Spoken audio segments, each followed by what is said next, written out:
Patrick Johnston, good morning. As we, I don't even know if limping to the end of the season is is the correct adjective at the moment because this, even for the most diehard of Canuck fans, this seems meaningful right now.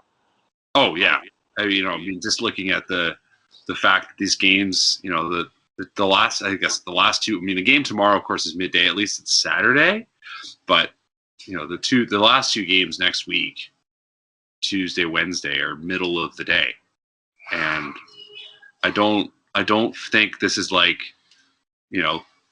Champions League final levels where people are diving out of work to go to the pub. I mean, not that you can go to the pub anyway, but metaphorically go to their living room to watch these games, and or even accepting, I mean, I hate referencing it, but here we go again, accepting weird early start times like in the 2011 Stanley Cup final, and just being like, you know what, fine, we're going to watch hockey in the middle of the afternoon.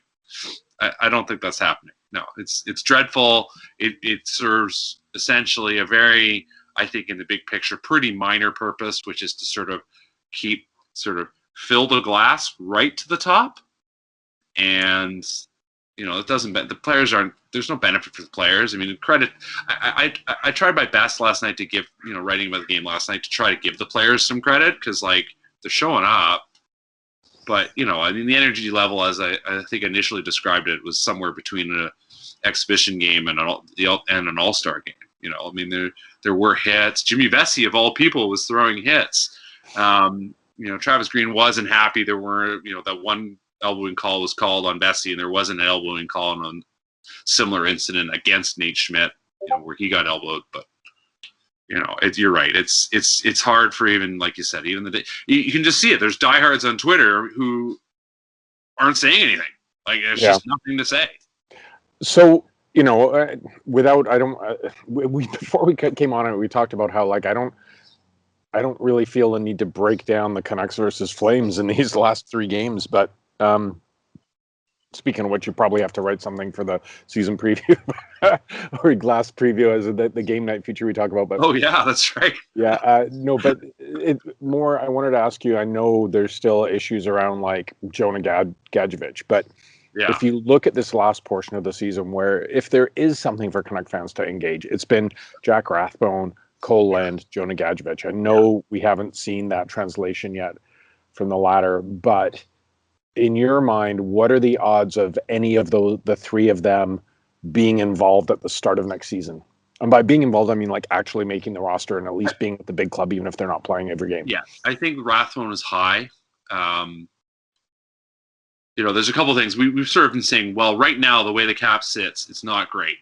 I think there's a really strong chance that something happens with Lou Eriksson, whether that's he gets his bonus in July and just simply says, all right, I'm done, and leaves $1 million on the table. I think there's a good chance of that. I mean, I suppose he could become the first ever captain of the Abbots, or whatever we're calling them. Abbotsford Aces, I guess, is what everybody wants to call them. But there you go. We'll see. But either way, there'll be a little bit of space that way. I mean, it seems certain that there's going to be a couple buyouts. There was a chart going around, I think this morning. I think I saw it last night, but certainly Friday morning. Points, dollar per point, and if there were three out of the 10 faces were Jim Benning contracts. There were Antoine Roussel, Jay Beagle, and Louis Eriksson. And obviously Jay Beagle wasn't signed to score, and he is obviously also a question mark.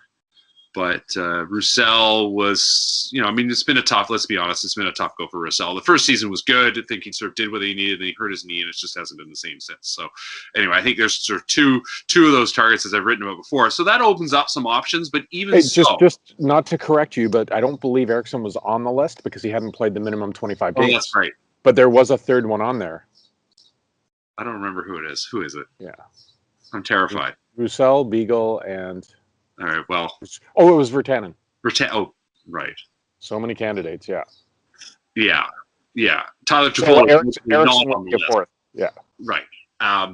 Anyway, there's a little room to work with, but there's still not a ton, because in the end, Elias Pettersson and Quinn Hughes are going to eat up most of the cap space just with their presumed extensions.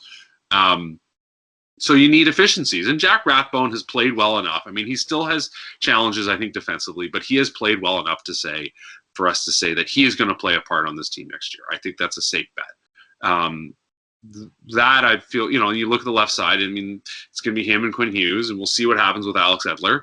And then you're kind of filling out the rest. I mean, I think Travis Hamonic should be back. They played well enough.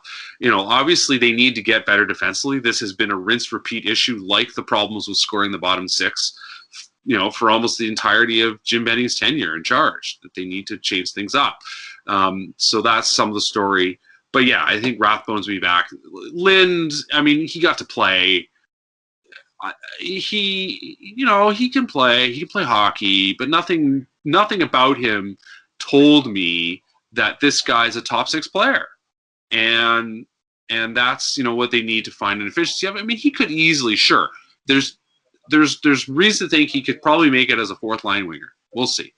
Maybe that happens. There's options. There's decisions to be made there. Jonah Gadjevich, I mean, the question remains: can he move enough to compete at the NHL level? And Will Lockwood is sort of the opposite.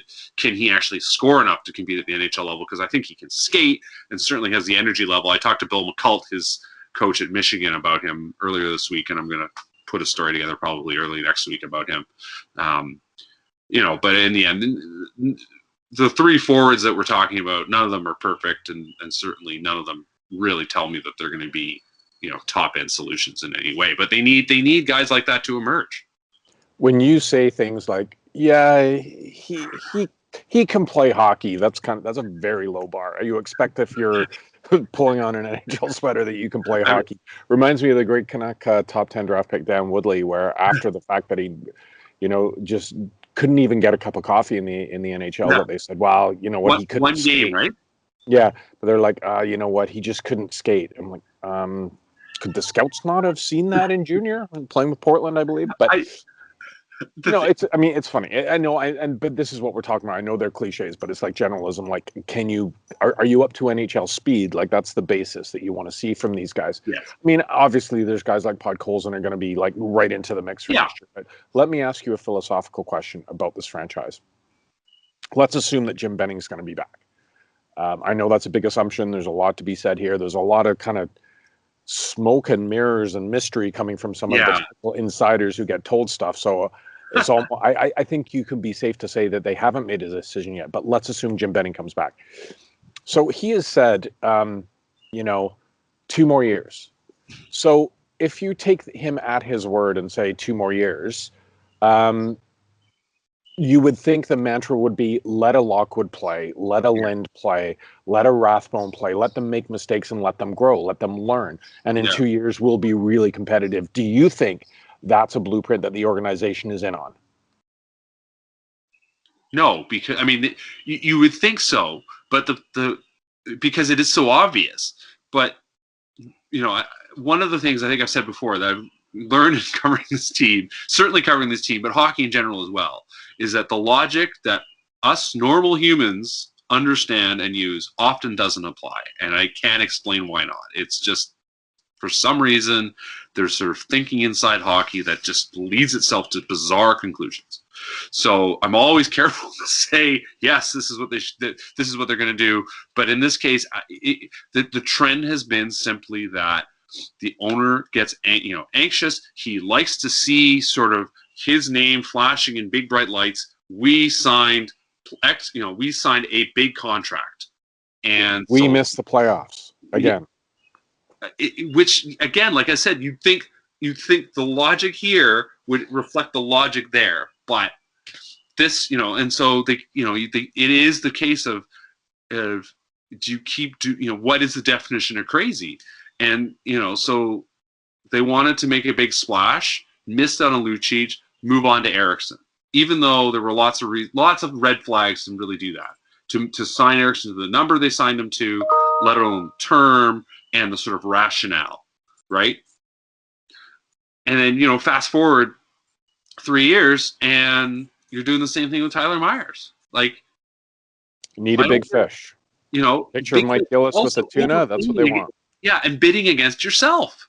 And it's been a repeated problem with this team. I mean, you can go back to the trade for trading Hunter Shinkarik for I can't remember if it was Granlund or Baertschi, but there were teams that literally, I mean, Shinkarik turned out not to be a player, but there were literally at that time teams that were interested in picking up a player like that, and so it's entirely possible you could have gotten a better player. So it's just repeated again, sort of own goals, mistakes made by yourself, and then they can't even do the ones that do seem obvious that are trying to build towards Canada, like re-signing Tyler Toffoli. But so I don't know. So Patrick, let me ask you this: how can your GM make his last public appearance? Now, he has to be the most media shy GM in the NHL. Yeah. How can he legitimately stand in front of the media and say 2 more years, and how can ownership listen to that and know that that's not the plan? Like if it's not the plan to play your prospects to ensure that in 2 years they're going to be much better than they are now, and you're not going to insulate Jack Rathbone or Olli Juolevi, or we'll see how Podkolzin is. If you're not going to insulate them from mistakes because you're trying to win games, right, and you just willingly want to throw them out there to see them that their development will increase in speed, like right. How can ownership accept that if he's going in front of the assembled masses and putting that message out? And do you believe, if he is in charge, do you believe that next year is still a developmental year, or do you think that's just all, pardon my language, bullshit, and they're going to be like scraping to get in the playoffs and get at least one round of revenue again? I mean, the trend has been scraping in and hoping that things work out, and that I mean, even the most sort of hardened data analysts will tell you, a massive portion of hockey is simply down to luck, right? But these guys oversubscribe to it and sort of go, well, maybe if this happens and this happens, that'll happen, or this happened once, maybe it'll happen again, and it's just. That to me is the one thing that you do stick with. And that's why there's been so much chatter, and I've heard from people that do think things are going to change, but I'm still cautious. That's why I think there's a good chance, but I'm not saying it will, and you even talk to other people outside the market who cover hockey, and they're like, this is a very weird scenario. But you're right. I mean, the fact that Benning has been so quiet, isn't talking. I mean, partly it is the Zoom reality. That's fine. But you're right. Compared to other markets, especially a Canadian market, he's a very, very seldom certain. We haven't heard from the owner in 7 years. There's reasons why that. And I think it all comes back to, down in the end, there's an arrogance. There's a feeling of we know better than everyone else. There's a Trumpian element to it, that we're all just jackals and none of us are actually worth anything. And you know what? That's fine. You're allowed to think those things. But the truth is that hubris is a huge issue here. And in the end, that's the thing you keep coming back to, is that this sort of self-belief that is, disconnected with reality. I think when you see organizations in any sport, it doesn't matter where, around the globe, it is that blueprint. It's a plan. You look at coaches, whether it's Bill Belichick or Pep Guardiola, who have massive success. It's because there's an ethos, there's a plan, there's a blueprint, and they find the pieces to fit within that. And my worry about this organization is there is no plan. And you keep hearing this now. Like, what is the plan? Is it to develop young players? Is it to compete for the Stanley Cup? Is it just to make the playoffs? Now, you say you're hearing about change. We also do know, Trevor Linden not really replaced his president. Numerous business and marketing people, and I know during COVID that was different. PR people, all the support staff gone. Haven't extended the coach to this point, haven't extended the goalie guru to this point, and a lot of it seems to be this unwillingness to spend cash unless they have to. Could you honestly see the team coming back from, basically a season and a half with no fans, now able to sell tickets? Probably by next spring would have no restrictions on the building and able to put, as long as the vaccination plan goes away and we're not throwing more variant curveballs, that you could have a full arena again for the playoffs. Can you honestly see this ownership group accepting, development when there's a real chance to recoup losses if you get in the playoffs? Well, this is the challenge. Yeah. I mean, I framed this a little bit in my skate from Thursday night that, you sort of do some of the math, right? And, I think there are certainly season ticket holders who have simply walked away. And I don't think there's a lineup out the door for new people coming in. Those that have stuck around, most of them, I think, have been making their payments over the winter. That money's already in the bank. Like, a lot of that money, like, that money's not going to be repeated again for next season. So most of next year's ticket sales have already been sold. And, whatever you're able to generate off, merch, beer sales, walk up tickets, whatever, like, that's going to be your margin. And I think that is something to really, like, that like, ownership will know this. Like, this won't be news to them. But you're right. I think the instinct forever here has been, how do we make that grow? How do we make it, more money in the pot? And that's why we've kind of ended up in this sort of forever, maybe it'll work out, maybe we'll make the playoffs, and, sort of saying, yeah, we want to be a contender, but not really committing to it. Because if you're really committing to it to be a cup contender, you look at how other teams do it, and other teams do it by investing in their people, investing in development, not just sort of pretending that we just have this magic bean that's going to make everything work. That there's hard work. I mean, we saw this organization do it. I'm in many ways tired of talking about the Mike Gillis era, but, like, that was something that came in. Like, even under Dave Nonis, this was a thing, right? It was that Gillis did it in a new way. But, going up to, 2012, 2013, for a good decade, even going back to some degree to how things were under Brian Burke, like, there was an understanding of looking after your people, looking after your team, keeping people comfortable to a degree. And that's just, there's been lip service paid to that, but, there's certainly during the pandemic, we have seen a lot more I've been hearing a lot more examples of just, stuff that's just absolute bare minimum effort and not really taking care of your people. And in a moment like this, when the going gets tough, how you handle your people, and I've said this before, how you treat your people, that is when you really learn the most about who's in charge. Bare minimum, that brings me back to he can play hockey. So let's finish on this. I know we'll do more of this next week, as it will be our sort of season ending package, but gut feeling, is Benning back next season? Yeah, because yes. Okay. All right. Like I said, you hear there's been a lot of chatter the last few days. 2 or 3 weeks ago when they re-signed Demko and Pearson, I was like, no, that's it, he's back. And I think circumstances have changed, obviously, and I think circumstances have changed. I think we just have a sense that things have shifted.